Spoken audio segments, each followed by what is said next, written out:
Thank you so much, Dr. Murray, and thank you to our panelists and to our participants as we seek to learn as much as we can about how this is impacting education and families and children in our state and students in our state. So thank you for this opportunity. And thankfully, we are all able to join and are thankful to be maybe in our homes or in our offices, wherever we might be. I'm thankful to be in my office for the first time in, I think, about 6 weeks. So with that, I want to introduce our panelists. We're so fortunate to have with us different perspectives so that we can learn more and more about what's happening across our state and in central Mississippi related to COVID-19. So we have with us Dr. Carrie Wright, who serves as our Superintendent of Education for the state of Mississippi. And we are so thankful that she is in this position at this time because we know her leadership is recognized across our nation. So thank you for being with us, Dr. Wright. We also have Dr. Eric Green, who serves as Superintendent of Jackson Public School District, and we are thankful for his participation and look forward to hearing about Jackson's response to this situation. We also have with us Ms. Charlotte Seals, who serves as Superintendent of Education with Madison County School District. So thank you for being here, and we look forward to hearing from you. We also have Ms. Amy Luscombe, who serves as a 5th grade teacher at North Shore Elementary School in the Rankin County School District. Thank you for being here, and I cannot wait to hear what you have to say about your role in teaching kids from a distance. And then finally, we have with us Mr. Todd Klunk, who serves as Program Officer at the W.K. Kellogg Foundation. So I do not want to spend a lot of time on introductions. As Dr. Murray also alluded to, we want to jump right in and start posing questions. So our first question, a couple of questions actually, will be addressed to all the panelists. So just to get a general feel for, and then we'll dig into more specifically at the state level, the district level, and then the school level, and then also what we see across philanthropy and the foundation work. So the first question, what has been or what have been the most immediate and profound professional changes you've had to make as a result of this pandemic? Panelists, you can jump right in and I'll mute myself.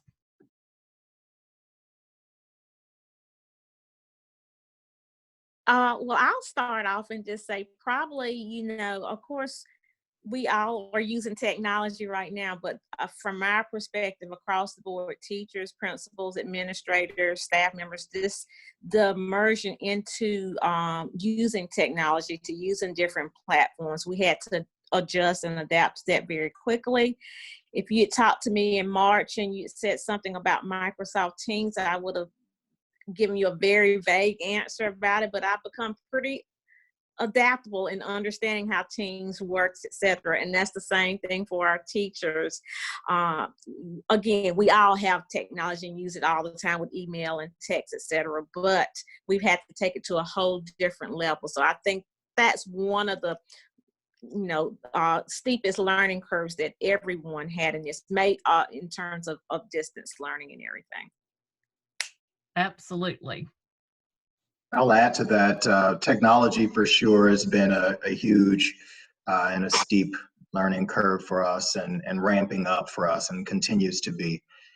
And that's on all levels. Centrally, our teachers working with scholars, but as well working with scholars and their families to help them to get to a place where they can engage more deeply and in a more substantive way in the learning. Another big piece, and it feels like eons ago now, but all the decision making that went into determining who's essential as a school district, understanding that we've got the meal distribution that we wanted to and needed to continue, and all of the work around technology and beefing up, enhancing our technology supports and infrastructure and that, and of course payroll and bills and that. Just really trying to determine how do we describe in this new reality that we're living in, what's essential, quote unquote, and how do we support those folks in remaining safe while doing those essential tasks. Thank you. I think all the above, certainly with technology, I think statewide has been an issue, but it's also reared a very ugly part of what is happening out there, which is children and families that do not have access to the internet. And I'll talk about that a little bit later, because that is a national issue. As a state chief, I am on state chief calls twice a week and sometimes 3 times a week. And I can tell you this is not just a Mississippi issue. This is a national issue, and it is something that we as Mississippians need to address, and I can talk about some ideas that we've got a little bit later. The other thing we've done is really try to push a lot of resources out to our superintendents, our principals, and our teachers. We've been giving, we just literally pivoted to a daily update, and anytime that we were able to link online resources or other resources for parents or for teachers, that goes out in that daily update so that they know that the department is aware of their needs, and we're trying to push as much as we can to them. So those have been the, I think, technology first, or the lack thereof, and then communication, making sure that our superintendents and our principals and our teachers were all well informed. Thank you, Dr. Wright. Ms. Lescombe? I couldn't agree more. Technology has been the hardest thing to get on board with. We've done Zooms at our school to help us get involved more with Zooms. I have used Google Classroom more in the last 2 months than probably my whole 11 years teaching. And it's not just teaching our kids how to use technology, it's teaching the parents how to use it, so parents can then in turn help the students use it. And that's been a big challenge, but I'll tell you this, everybody has been on board and they just jumped right in. It's been amazing. But for me personally, it's been a struggle sometimes, and my team members and my colleagues have helped me tremendously. I don't know what I'd do without them helping me on my million questions. Thank you. So I definitely heard technology, lack thereof, and that being something that, and I think definitely across the board in all sorts of different professions, that has that we never imagined how often we would be Zooming or other platforms to conduct business.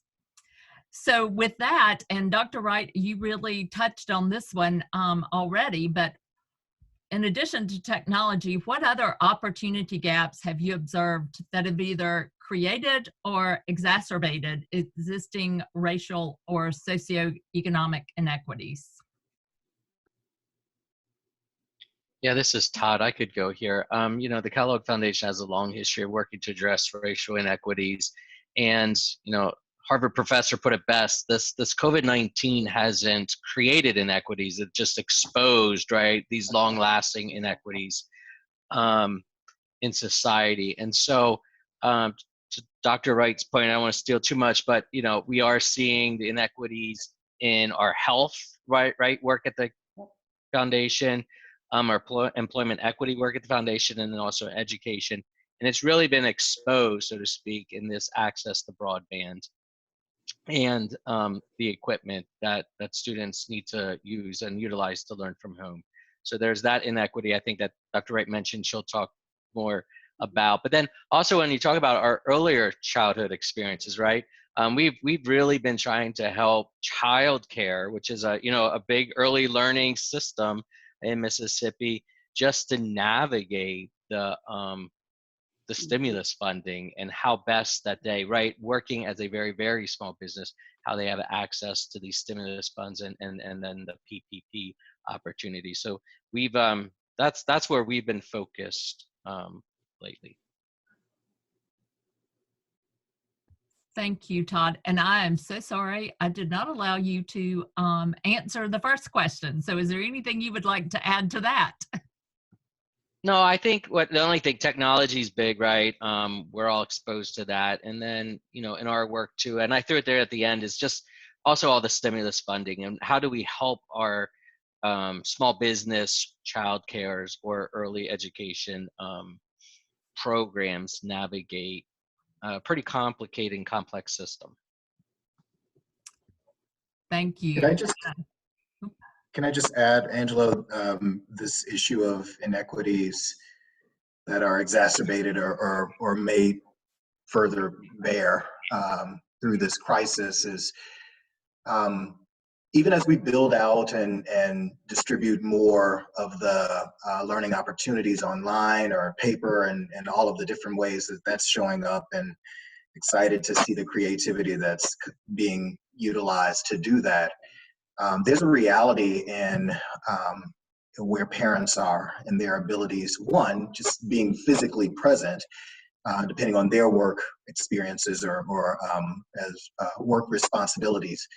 But even beyond that, parents and family members' abilities to support the instruction while young people are at home. And as we continue to think through what the summer and what the next school year will look like, and all roads seem to lead to more of the or further online learning, got to continue to think through. And so how do we support families even more so to have a deeper understanding of what the actual skills are and the concepts and all the various resources that we have available, and how they might use them in smart ways to really support learning at home. It's far more so than what we ever conceived of as we thought of parent academies and that sort of thing, and parent engagement in the past.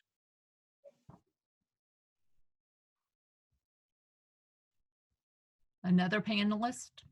No, I want to just echo, what Eric was saying. I think it's really shown us. We hear from parents. We get emails from parents. They know to email the department if they've got questions or concerns. And this just really caught everybody flat-footed. I mean, I don't think there's any other way to say it in terms of preparation. Teachers, and Amy, I have a very large teachers advisory council that I just met with. I had 3 different virtual meetings with them, and all of them were commenting very much as you just did. Thank goodness for my colleagues, and this has been a steep learning curve for me. And gosh, and because one of the things I asked them was, what do you wish you had known before this even occurred? Because that was very insightful as we start planning professional development for our teachers this summer and in the fall. And also, we're going to be planning webinars for our parents around this. So we want to make sure that teachers are feeling supported in what they're doing, because, Amy just said never in 11 years would she have imagined that she would have been using, Google Classroom as much as she has, and she's not alone. And so what can we do as a department to really help our teachers, and then as Eric just said, in our parents as well, because we're also finding that it's difficult with our little ones, pre-KK and 1. Like, how is it that we can better provide programming for them, because they're not as independent. So, as moms and dads are having to be there, or others are having to be there to kind of guide them through this, it's really been an eye-opener for us to think, wow, what is actually out there that can be provided for children, little ones particularly, online. I think it's easier to pivot when you're talking about upper elementary, middle, into high, because they're a little bit more independent, but little ones aren't. And so that's been an eye-opener for us at the department. I just want to echo that we've had many discussions about the fact, okay, as we move forward with distance learning and incoming kindergarten students, we're like, okay, how are we going to really teach them to read via distance learning?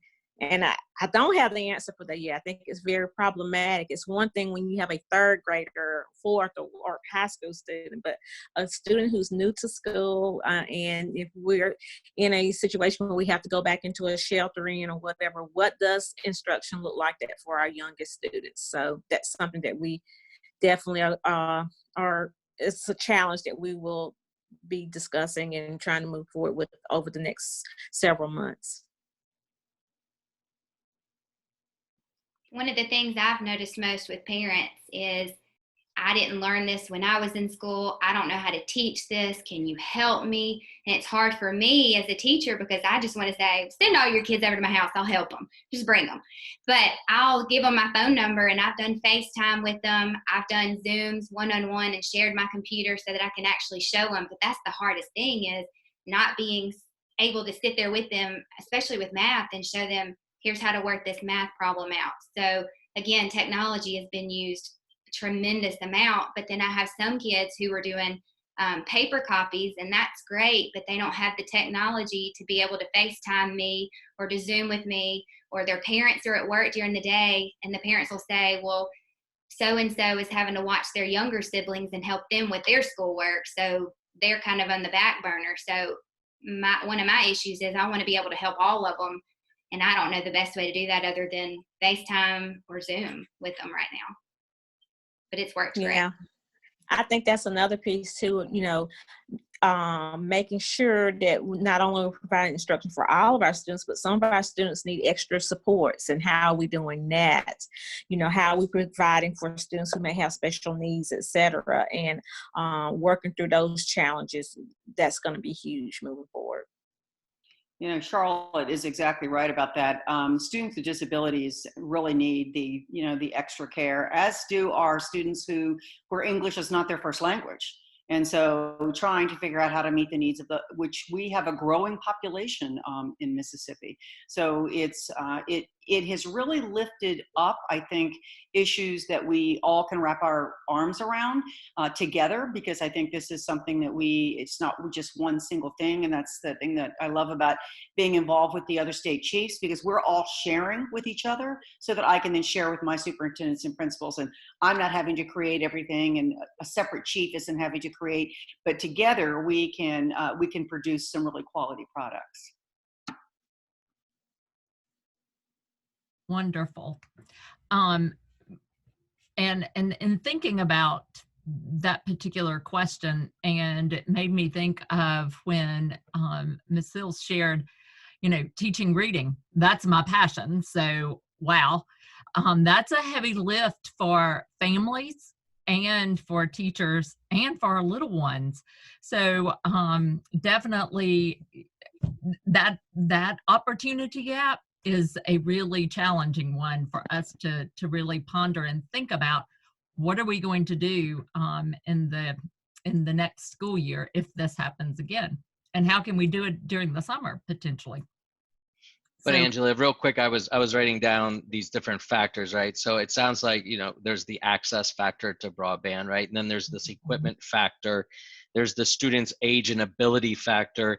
You've got the parental factor that Dr. Green was talking about. And then you do have a teacher factor. And if the teacher's right abilities to reach out through online activities and stuff like that. So it's very complicated, and it's exposing a lot. It is. That we have to overcome if we're going to continue this shelter in place. it sure is. So with that, we'll kind of transition into some specific questions for each of our perspectives within our panel. So Dr. Wright, we'll start with you. As the Chief State School Officer in Mississippi, how has this changed the department's thinking in terms of how districts prepare and respond to these sustained interruptions to school? Well, that's a really good question, because we've always viewed ourselves as a support to our districts, superintendents, principals, teachers, parents. But it's also kind of opened up the ability to say, well, how much more could we be providing? We realize that local school districts have local control, and we realize that, but there's a lot of superintendents and principals saying, look, just tell me what it is that I'm supposed to be doing right now, because I'm not really sure. And that's a legitimate thing to say. How do I get this program up and running? So what we're doing now, we pushed a very large document out to them for their use, for every superintendent and principal to sit down with the team and to evaluate based on their own needs assessments. Doesn't have to be turned back into us, but based on their own needs, where are they on a continuum of being able to provide quality online instruction, and it's in 5 different kind of buckets, if you will. Then as teams, there's a whole series of questions to ask that will help them get to those answers. And lastly, we included a calculator page because we said, how much is that going to cost, right? And so we did that for a reason, because when the Congress passed the CARES Act, there are monies that are coming to each state. And so the governor has his own bucket of money. It's about $34.6 million that he got. We, K-12, got about we haven't yet, $169.9 million. And the primary use of that was really to be looking at how do we improve instruction in this era of having to provide instruction online. So we wanted districts to start thinking right now about where are they and what do they continue to need. So when the monies arrive, they at least have a way to start. Here's what I need, and they're going to have to prioritize that. The federal government also gave the districts some waivers on current dollars that they have. So they've got a longer time now to spend their title dollars. They had caps lifted off some of their monies. It used to be that you could only spend X number of dollars on technology. Well, that cap is now removed. So they're having current dollars. And then July 1, they're going to be getting their brand new title dollars. So as these monies are coming in, they need to be thinking not only about technology, but about professional development. What do our teachers need? What do our parents need? This is the kinds of things that we're going to be thinking about. We're also developing guidance to them about what does it mean to reopen? What does that look like? What do schedules look like? What does cleaning look like? Does everybody wear a mask? I mean, all of these kinds of things, we're putting together a checklist for superintendents and principals so that they at least can have things to start with and things to be thinking about. And that's not something we've done before, but we really feel very strongly that this could be a big help to folks that are out there. Thank you, Dr. Wright. It sounds like you guys are doing something similar to what Todd mentioned with you're helping school districts think about those funds and how to use those strategically, as Todd was talking about supporting child care centers and others on how to use those funds strategically. Right. And the other thing, let me just say one more thing and then I'll stop, because superintendents and principals are also starting to think about summer learning, because that was in the governor's executive order. So we are also putting together some ways for them to use their CARES money for that. And also superintendents are thinking about, do I need to go to an extended day next year? Or do I need to have an after-school program? So all of these monies can be used then to try and close these gaps that have continued to widen. Thank you, Dr. Wright. So now let's look to our panelists at the district level, Dr. Green and Mr. Sills. So in hindsight, how prepared, thinking about where your district was, how prepared do you think your district was to handle this crisis? And what do you wish was in place that was not? So we'll start with Dr. Green. I would bet many of my, if not all of my district superintendent colleagues would agree that most districts, and we certainly fit into that category, where we're woefully ill prepared for this. Even with the level of connectivity in our district, the level of devices that we have in the district, we are not a one-to-one district. Given our size, and not even in either of our schools fully one-to-one. Some are much further along than some others. But no, we were not really prepared for this. And this isn't, we were working on some really important enhancements and improvements for in-person learning. And developing ourselves, our teachers, all of us learning more about and capturing some of the most effective practices in this classroom or in this school, and making sure that that's spread throughout the district. But that's again with the in-person learning as the context. We've been, again, Dr. Wright used this term earlier, we were caught flat-footed. And so the technology and the infrastructure, that's one thing, and that seems, for the most part, short of the huge issue of just resourcing to make it happen, that seems something that's a bit cleaner in our planning and developing and moving towards a more resilient district for these kinds of crises that might land us back at a closure.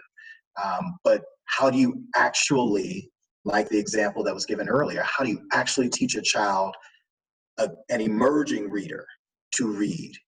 How do you work with young people who have social and emotional challenges now with more of a distance and this virtual reality? There's so many aspects to how young people, how people learn, that we've constructed around the physical space of the school building that we simply had not fully conceived of and thought through and planned for. So it's a huge learning for us, but one that I definitely feel day after day, week after week, we're building a muscle around it. We're building deeper understandings. We're letting go inch by inch, because we as educators don't always want to let go of those things that have worked in the past. Inch by inch, we're letting go of what has been, or at least starting to reconsider it as does it have to be that same way as we think about learning going forward, and charting the new course. I'll pause there and let my colleague Charlotte jump in. Absolutely. Well, I think, Eric, you gave a great response there. I would echo what you said. I think for us, we're a county school district. And so we have been blessed that we pretty much have a one-to-one or one-to-many option for many of our students, grades 3 and up, but obviously not in K-1-2. So that's something that we will be planning and looking forward for this upcoming year. Probably one of the biggest areas that we're going to work on is because we are a county school district. We have very rural areas in part of our county. So being able to provide personal hotspots, connectivity, that's going to be for all of our students. I think it's probably going to be one of the biggest challenges that we face in planning and everything. And then the other thing to kind of echo on what Eric mentioned is we talk all about quality instruction all the time and meeting the needs of all learners. And now you've got in providing that training for our teachers and our administrators. And so now, okay, what does quality distance learning look like? Yes, we were able to get it up and running, and we're doing it. And I'm very proud of our efforts. But do we have the level, the quality? Is it consistent across the board in every school, in every classroom? And so we've got to get better as educators with what quality distance learning really looks like. Or are we just giving students worksheets to do online, et cetera? Or are we really teaching our children to think and apply, just like we should be doing if we're in a face-to-face situation? So we'll spend a lot of time this summer really talking about that and training for that, and how do we get better at distance learning? Scaling, I'll just say scaling innovation and scaling really effective practice, as far as I know, has likely always been a challenge in education. When you're smaller, when you're the one-room schoolhouse, then you got it right there. As you start to go to several rooms and several school buildings, scaling what works and at the same level of effectiveness, it's a real challenge. And so there are also wonderful opportunities with the technology to share, to peer into classrooms and to peer across districts and across states even into spaces to see some really smart educational practices. So while there are great challenges, there are also wonderful, wonderful opportunities, some of which, frankly, have been there for a while, and now there's greater impetus to do a bit of that. I'll end with this, though. It's been stated before, I don't think we can say enough about the social, emotional, and mental health needs of our children and all adults, so adults in the buildings and adults at home. Those needs are huge. I think we're still fully conceiving of what they might be and how they'll play out and how they'll impact our new reality in the learning space. And what we do as educators, as leaders, as folks who love and care about our children and families, what we do to mitigate that. And I know many of my colleagues have already, done lots of thinking about, what might be some of those strategies, but that's something that we cannot overstate, right? It's going to continue to be huge. It already has been a huge issue for us as educators. As we continue on, even more so. And marrying what does it mean, what's the most important skills and concepts and learning that we want to have happen, and how do we do that in considering the trauma that families are going through right now and continuing and will continue to go through as a result of COVID-19. Thank you. So I have a follow-up question for Dr. Wright and our school superintendents. And this is a question from Facebook Live, and it seems a great place to interject. How will districts decide if students transition to the next grade or not? So we gave a lot of guidance on that when the State Board of Ed at their meeting in March, I believe it was, we provided a number of waivers of some of our policies. For example, we waived the 180-day rule so that districts wouldn't have to necessarily, call it being seats in 180 days. We did not waive, for example, seniors having to have a minimum of 24 Carnegie units in order to graduate. But grading is done at the local level. So we do not have a statewide grading policy. Every district has its own grading policy. And so superintendents had to meet with their teams to decide how they were going to grade children for the last quarter. And that's a really important thing let me reiterate. This was not early summer vacation. This was not summer vacation starting in May and going on through till August. This was, unfortunately, a stay-at-home and learning situation. But learning was to continue. Grading was to continue. Students were supposed to know that their work that they were being required to do, somebody was looking at and that they were getting feedback. Now, that's not easy, but that was an expectation. So every district then had to come up with its own idea and then present that to their respective boards for approval. And different districts have done it different ways. We've done a summary and we did a survey of all of our districts, so we have that information. We reissued another guidance document after the executive order because there were further requirements placed on districts around grading and progress monitoring and summer learning. So we had to make sure that was sent out to all the districts as well, and that's due back to us by next Friday. So we'll have an idea then of exactly what has taken place, not only for the rest of this year, but then during the summer as well. But can I say one thing about the social emotional part? I think this is something we as educators and superintendents and principals are going to have to really rethink, even how we provide resources to not only our parents and our students, but our teachers as well when this returns. And I think we're going to find ourselves in this position again. So I think we really need to be thinking about how we gather. Excuse me, got something in my throat. I'll come back. Oh, thank you. Thank you, Dr. Wright. So just quickly, if Dr. Green or Mr. Sills would like to reply to that, because I want to get to our last two panelists. Sure. We are primarily looked at the work that our students completed first semester, first 9 weeks, second 9 weeks, third 9 weeks.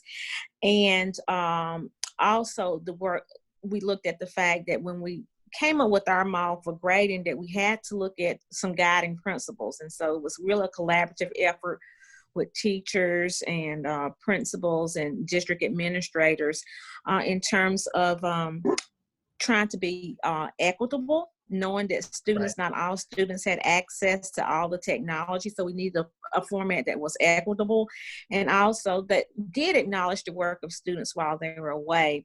So we use that third 9 weeks because typically by the end of the third 9 weeks, most of the skills have been introduced or and have been taught. We use the third 9 weeks as a basis for growing the average for the fourth 9 weeks. And then we follow that because we feel like typically if things have been normal, By the end of the third 9 weeks, we're getting ready for our state assessment. So again, those all of our standards have been taught by that point. And so the third 9 weeks served as a good baseline for growing the average for a student going into the fourth 9 weeks. And again, I think probably the biggest, we wanted something that our parents could understand. And also, again, something that is equitable. I can't stress that enough. Depending on the support that a child may or may not have at home, and depending on the technology that a child may or may not have at home. So at home, those were the guiding principles that we used. Yeah. Thank you. We too just landed on equity, grounded in equity. The only thing that I'll add is we really try to stress that learning must continue. Frankly, we should always be learning every day of our lives, even over the summer and breaks and that. So learning must continue. And so we created opportunities for folks to continue their learning and with using different media and tools and that.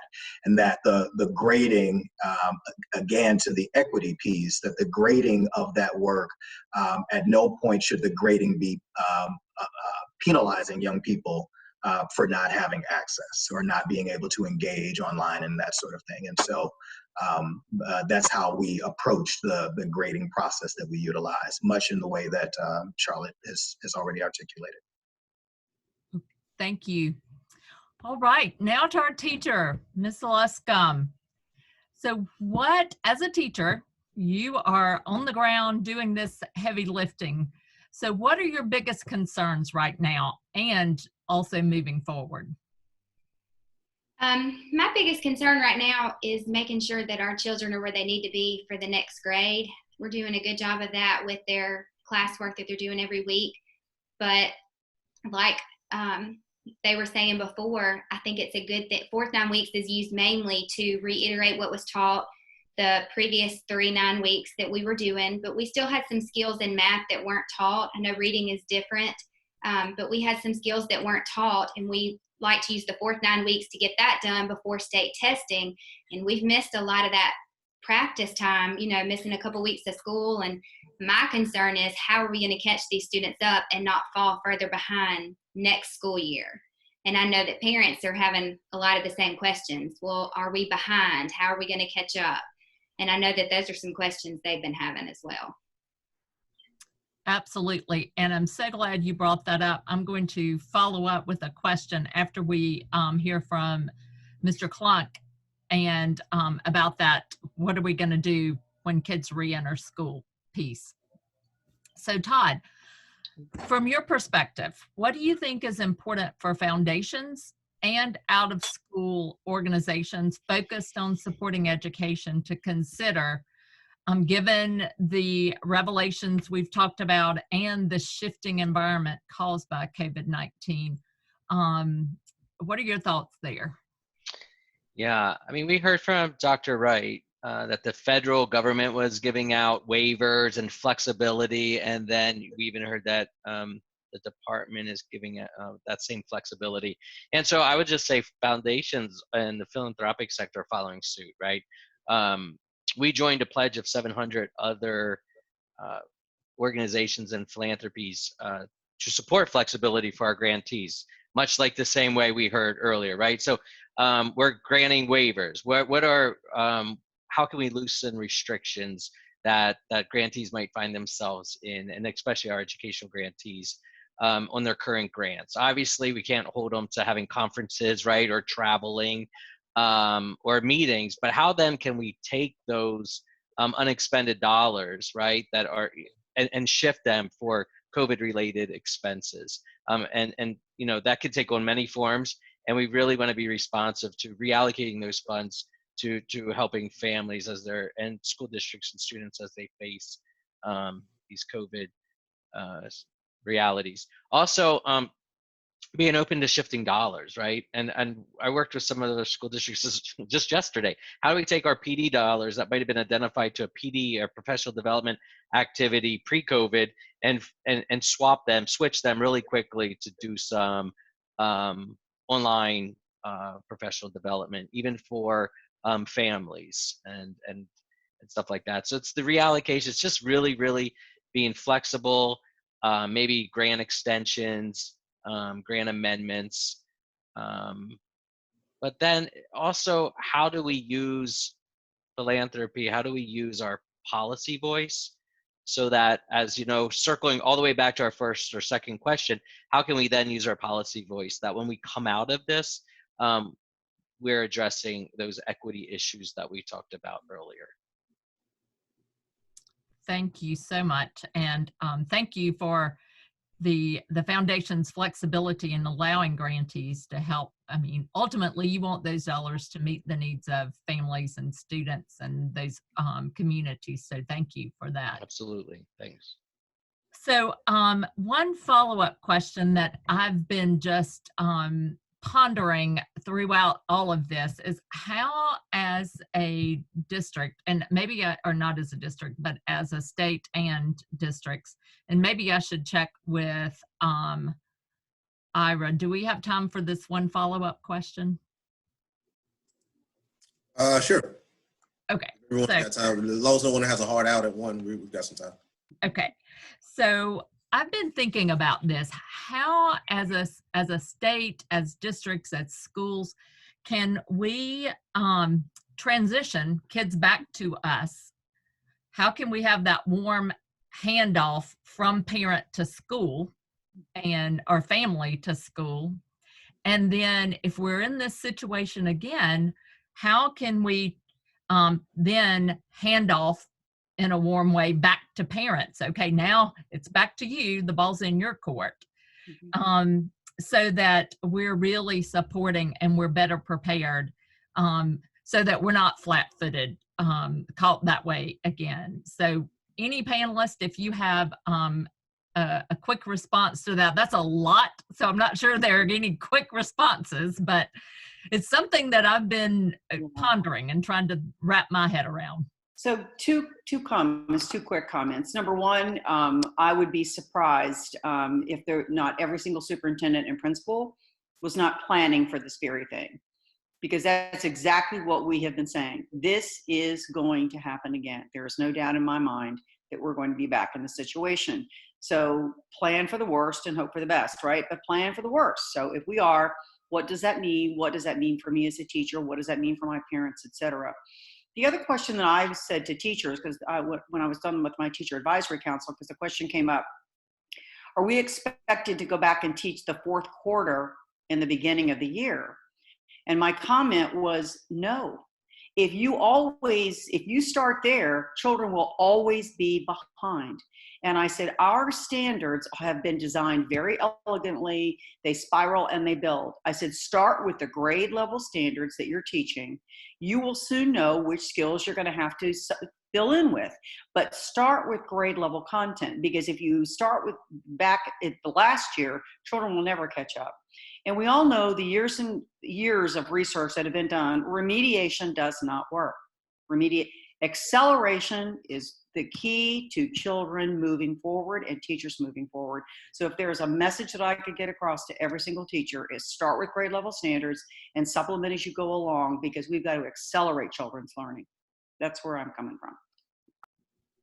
Wow, that's a great answer. I love that acceleration. I'm going to ask Amy, our teacher, what do you think about that? Well, that was one of my questions, so I'm glad you answered that. I was curious if we were going to go back to those standards or move forward. Sometimes I think we as educators underestimate our kids. I think kids are very resilient. I think this is a tough time for everybody, but I think in the long run, they're going to be fine. I think parents are going to get through it, and I know this is a tough time, and we're extending grace to everybody. I think our kids will be fine. They want to feel that community feeling. They want to be needed. They want to be loved by their teachers, their peers, and for some of them, that's where they get most of their affection from, and they miss that. But I think in the long run, I think our students are going to be fine, and I think we'll rise above this. Whether it happens again or not, we'll be fine. We've actually also been talking about I do think that parents and kiddos would like some closure for this year to the next year. And so we've talked about the fact that, at the beginning of the school year, we may have time, particularly in our younger grades, but even maybe upper grades, have time for students to connect with their teacher from last year to help with that transition. So, okay, I'm a third grader and seeing my second grade teacher and having a little opportunity to be with them, because I think that goes back to the whole social emotional wellness piece of things. Yes. And so we will look at some creative ways of doing that. In terms of preparing for when this happens again, I think that, we have to also, as we have our back to school nights and meetings with parents, we've got to prepare them ahead of time. Okay, when we go to this scenario where we're in a shelter in, here's how we're going to communicate. So let's be proactive with teaching our parents about what this will look like before it actually happens. I think we're going to have to be very proactive with that. And also, I think the transition grades, that's going to be a challenge for us. And when I say that, I mean 5th to 6th grade, going from elementary to middle school or middle school to high school. I think we're going to have to be very proactive with some things that we're doing there, because we missed out on some of those normal things that we plan in the spring. So that may mean, working to have some special events prior to the start of school opening so that our students and parents can feel connected. So. Thank you. Yeah, there are definitely plans for some summer bridging, and what exactly that'll look like is still pending and still under development. But absolutely, some bridging, looking ahead to what's coming next in the next grade level, and the transition grades, as Charlotte mentioned. So definitely that. The other piece, though, is I think there's always room and there's always a need for us to look more critically at what we're teaching and our use of time, and the extent to which there's an opportunity to better prioritize some of the things, because I would imagine that was certainly the case for me as a teacher and for many teachers that I've seen in schools. There are pet projects and units and things that may or may not be spot on to the skill and the concept that needs to be taught. So looking again at that sort of thing and making sure that we are thinking more creatively about how we integrate and braid some of the skills and concepts. These are not new teaching strategies, but things that we just don't always do. And so how do we blend some of the English language arts skills and reading skills into the content of social studies or science and that sort of thing? Our time, we absolutely need to hit the ground running and building in intentionally based on some of the data that we had, even from the first 3 terms of this past year, building in intentional supports to young people that we anticipate will come back with some challenges. Absolutely, though, at the end of the day, it's the planning, it's making very, very clear the things that we intend to do, getting the feedback so that we can keep iterating on those plans and ensuring that, the best thinking and the best planning goes into kind of our next steps, and continually learning. Because I'm confident that even the next time around, there'll be some things that we do better, but that can be continually tweaked. Thank you. So we are definitely over our 1 hour. There are other questions, a few more other questions that our viewers on Facebook Live and our Zoom participants have posed. So if you can stay a bit longer, then we would certainly like for you to, but understand if some of our panelists and or participants need to leave now, because it is 1. Actually, it is 1:02 according to Apple. I've got about 10 minutes, 10, 15 minutes.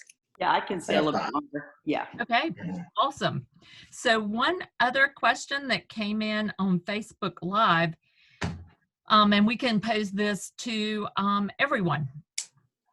How will community input be incorporated into decisions on how to move forward? Specifically, are there partners who support schools beyond the 4 walls of school, the physical building? You might be able to lean in to help support this situation. I can jump in here. We are launching. In fact, our team is already working on a representative group, a planning group to support our COVID reopening effort beyond the school leadership and district leadership.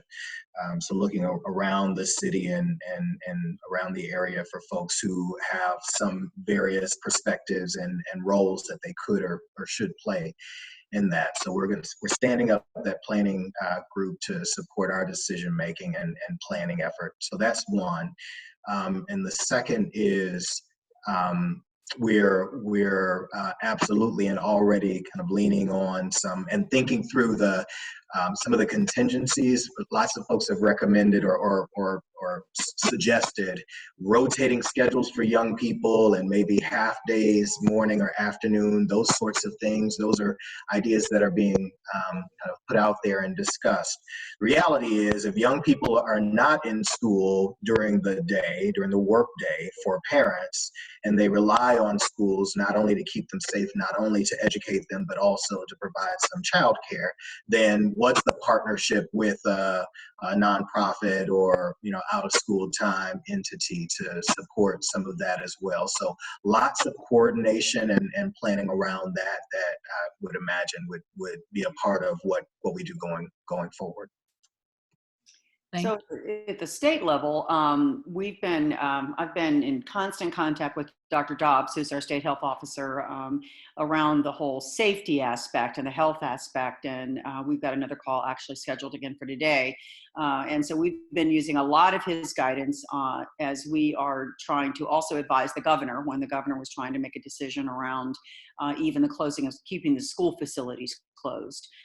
The other thing that I've brought to the governor's attention, I mentioned this briefly earlier, we need to get all of the major technology people in this state together to work together to increase the amount of broadband and Wi-Fi connectivity that we have around the state.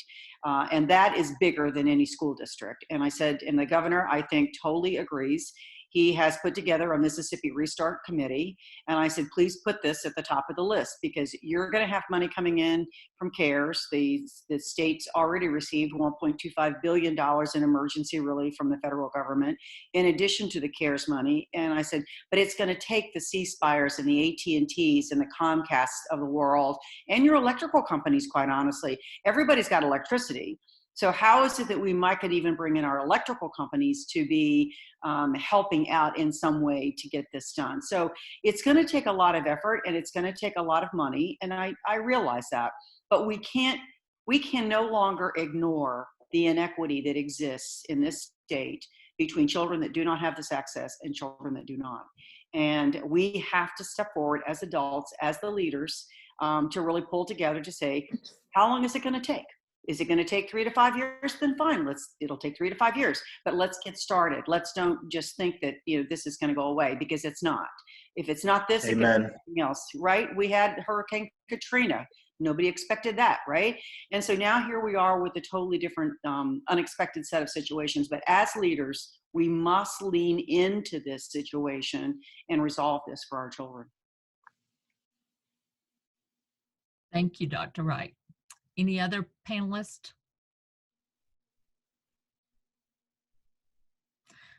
All right, well, I think we have one other question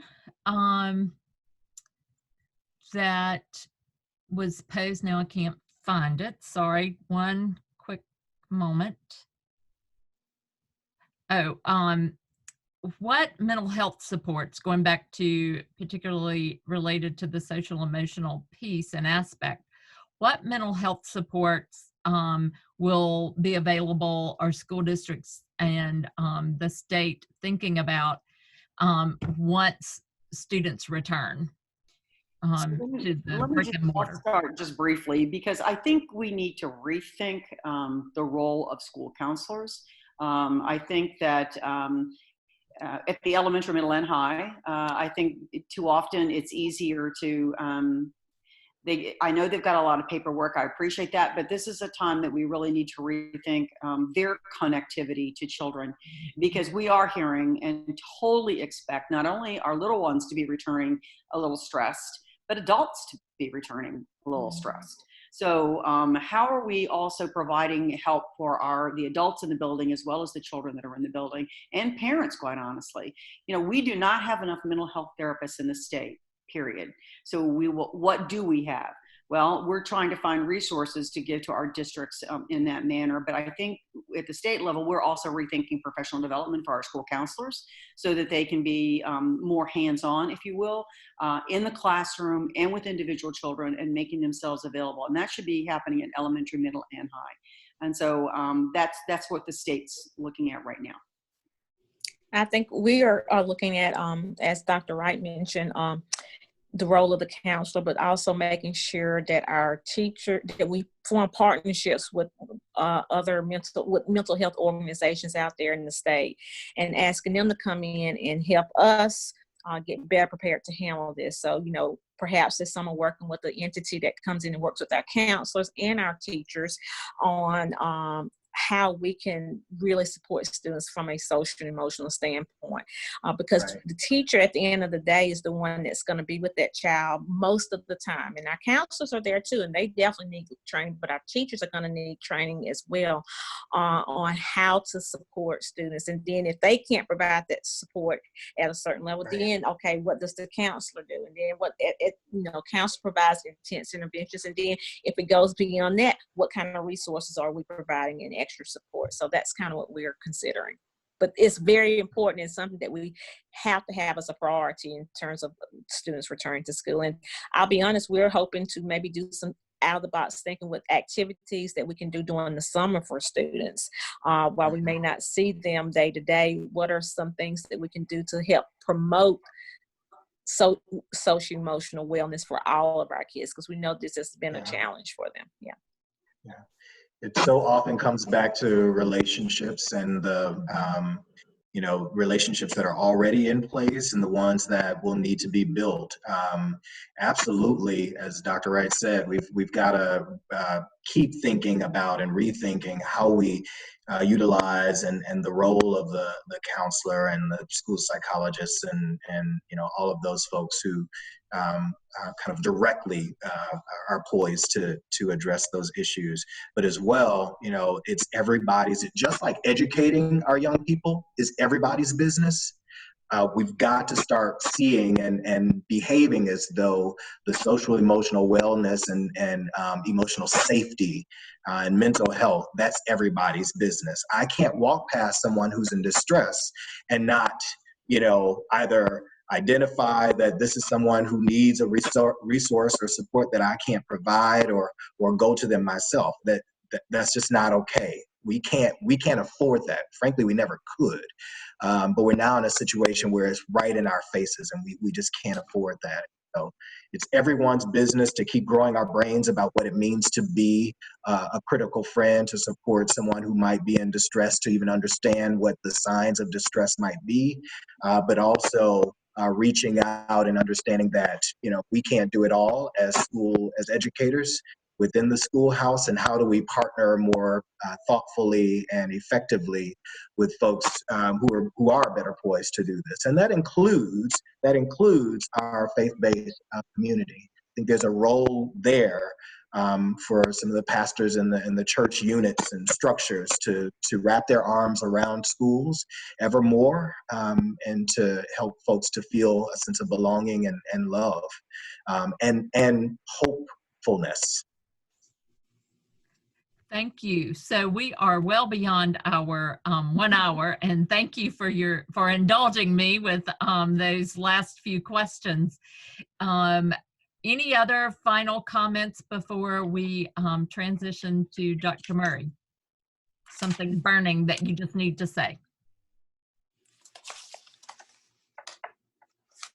Well, I'll say thank you for this opportunity. It has been such a wonderful one, just to see other people that I don't normally get to see now that it's the working from home situation. So I haven't seen Dr. Wright since the middle of February. So it's great to see your face. So with that, I would like to say thank you to all of our leaders that we don't see day in and day out for all the hard work y'all do. We know y'all are taking so much time out of your day to plan for this and prepare for it, and we appreciate y'all. Thank you. Okay, Appreciate on you. that note, appreciate you, because you can never thank a teacher enough. And if Back there's at you. one silver lining in this, I think the nation has come to realize and appreciate the value of a teacher.